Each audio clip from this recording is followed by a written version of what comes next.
Mga kaibigan, muli ko pong ini-endorse sa inyo yung aking halamang gamot ay sold na po.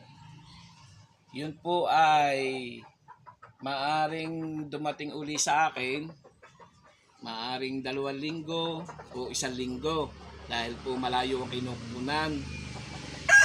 Ay yung pong hindi po nakakuha sa akin o mag-PM lang po kayo pagka dumating at talaga pong mahusay.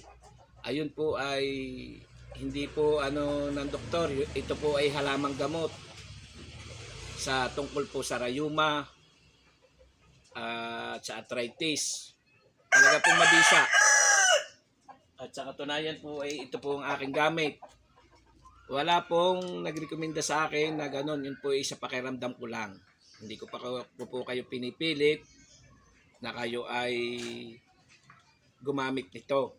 Pero ako po ay na dumaan sa minsan hindi makalakad, akay po ako ng aking asawa. Pupunta lang po sa banyo ay akay pa. Talaga pong malaking porisyo bago po makalakad. Ay noong ari po ay mag-take ako nito, ay talaga pong umalwan ang aking pakiramdam. Kahit po anong kainin ko ay ayos po. Pero sinasabi ko po sa inyo na kahit po tayo walang sakit, nakakaranas po tayo ng pagdaan na masama ang pakiramdam. Ito po yung halamang gamot na inihaano ko sa inyo. Ito po ay maaari nga pong dumating mga 2 weeks o mataas pa sa roon. Ito po ang laman. Isang sachet. Ito po, 10 ang laman ng isang box na ito.